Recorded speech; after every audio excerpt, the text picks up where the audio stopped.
Já parou para pensar que, diferente de outros ativos, o valor de muitas criptomoedas é garantido somente pelas emoções dos investidores? Ou seja, não existe uma garantia de valor atrelada às criptomoedas, assim como existe para outros ativos como ações, por exemplo, as quais o valor, ao menos de forma teórica, está atrelada ao patrimônio de uma empresa.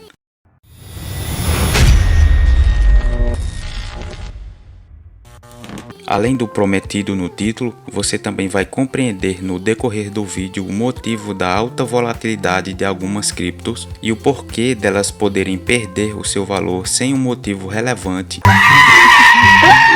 assim como ocorre com outros ativos. Eu vou chamar o lastreamento das criptomoedas de lastreamento psicológico ou emocional de ativos e, para entender melhor o assunto, você precisa compreender o significado de lastreamento. Para isso, se imagine utilizando escrituras de imóveis como cédulas de dinheiro.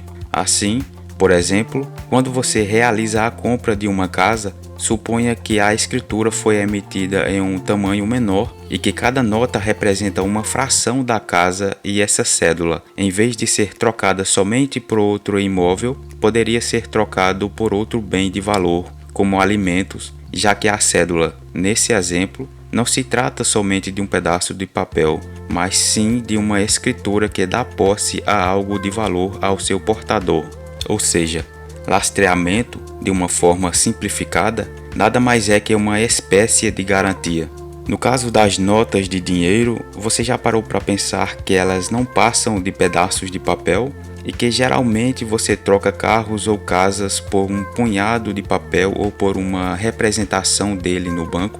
Mas como é que pode alguém atribuir valor a um montante de papel, tanto quanto a algo que pode ser muito mais útil, como um barco, casa ou carro? É aí que entra o fator psicológico que, para compreender, vamos pensar no lastreamento de moedas. No passado houve algumas moedas lastreadas em metais preciosos e, para falar disso, vamos nos focar no padrão ouro. O padrão ouro, sob o ponto de vista de muitos, proporcionou estabilidade à taxa de câmbio e representou um mecanismo muito eficiente de assegurar a estabilidade dos preços e da renda. Ainda hoje é difundida a crença que o padrão ouro internacional, conforme se desenvolveu no século XIX, dotou o mundo industrial em expansão como o mais eficiente sistema de ajustamento do balanço de pagamentos que já houve. O padrão ouro, elaborado por David Hume em 1752, foi um regime que prevaleceu numa escala global, incorporando todos os países mais desenvolvidos do mundo, como Japão, Alemanha e Estados Unidos, por exemplo. E iniciou sua existência quando determinado número de países passou a aceitar os seus 3 princípios ou regras estruturantes, como interconversibilidade entre a moeda doméstica e ouro a determinado preço oficial fixo, a liberdade dos cidadãos de importar e exportar ouro, e mais um conjunto de regras relacionando a quantidade de dinheiro em circulação num país ao seu estoque de ouro. Ou seja, a uma taxa fixa, existia a possibilidade de conversão de uma moeda por uma determinada quantidade de ouro, e isso era o que proporcionava a estabilidade de câmbio. Para compreender isso, vamos supor que foi fixado que 1/10 de grama de ouro tenha o valor de $1 e que a mesma quantidade de ouro representa R$1,50. Isso passaria a ser a taxa de câmbio entre essas duas moedas. Mas para garantir isso, os países emitiam moedas e estocavam a quantidade de ouro suficiente e proporcional à taxa de câmbio, de forma que qualquer um pudesse converter o dinheiro que tenha em ouro. Ou seja, os governos só podiam emitir moeda de acordo com a quantidade de ouro que tinham estocado. Dessa forma, independentemente das influências das decisões e atos dos governos envolvidos, o câmbio se manteria estável porque o valor das moedas estava lastreado pelo ouro. Em 1971, o presidente dos Estados Unidos, Richard Nixon, anunciou o fim do padrão ouro-dólar, o que deixou o dólar atrelado a um valor que depende mais do fator psicológico. Mas como assim o valor depende do fator psicológico? Vamos lá. Apesar de antes o dólar estar vinculado a uma quantia em ouro, o que fazia dessa moeda não só pedaços de papel, mas sim um documento representante de uma porção de ouro, assim como uma escritura é garantia de uma casa, no cotidiano das pessoas não era comum a realização da troca do dólar por ouro, mas sim por outras coisas úteis, pois as pessoas precisam se alimentar, comprar roupas, casas, carros e assim por diante. E isso, ao longo do tempo, gerou um sentimento de valor atribuído ao papel moeda, independentemente de seu valor ser ou não garantido pelo ouro. Em decorrência disso, apesar de ninguém ter a obrigação de trocar o seu dinheiro por algo que seja útil a você, hoje em dia pode-se dizer que o papel moeda, atrelado ao fator psicológico, é indiretamente lastreado em bens pessoais, tangíveis ou intangíveis.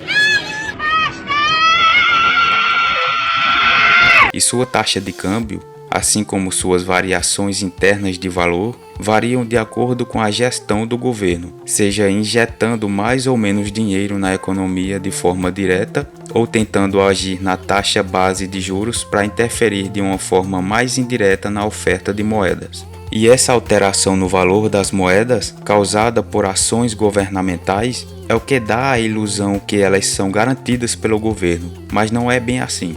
Pois não existe uma garantia, e sim uma ideia, uma esperança, uma crença enraizada na população de sempre poder trocar dinheiro por algo útil. E isso é o que gera o valor das moedas. Por isso que digo que as moedas, atreladas ao fator psicológico, estão indiretamente lastreadas em bens tangíveis ou intangíveis. No caso de algumas criptomoedas, como o Bitcoin e Ethereum, por exemplo, há uma utilização por pura especulação, com exceção de algumas tímidas iniciativas de aceitação dessas criptos como meio de pagamento de alguns bens. Ou seja, quem adquire criptos, de modo geral, está com a intenção de ganhar dinheiro com a sua valorização, uma valorização que depende da oferta e procura, assim como todo o mercado. Mas essa oferta e procura está atrelada puramente às emoções dos negociantes, que adquirem ou se desfazem de ativos digitais tanto pelo efeito manada, quanto por notícias que associam a uma possível valorização ou desvalorização. Essa dependência um tanto quanto emocional do valor e, consequentemente, da volatilidade de ativos digitais poderia mudar caso as criptos passassem a ser cada vez mais aceitas em negociações comuns no comércio. Dessa forma, aos poucos, elas poderiam, aliado ao fator psicológico, assim como foi as moedas fiduciárias, ficar lastreadas em bens diversos e não mais somente na lei de oferta e procura fundamentada nas emoções dos investidores. Compreendendo tudo o que foi dito, fica fácil entender o motivo da alta volatilidade de algumas criptomoedas e também não é exagero acreditar que há a possibilidade do Bitcoin, por exemplo, que atingiu valores exorbitantes quando comparado às moedas fiduciárias, derreter de uma hora para outra por causa de notícias que teoricamente não deveriam afetar o valor de uma moeda, como a quebra de uma corretora, por exemplo. Aqui a gente trabalha muito para trazer conteúdos que possam te agregar de alguma forma. Por isso, peço que se inscreva neste canal, ative o sininho e clique no like. Tchau!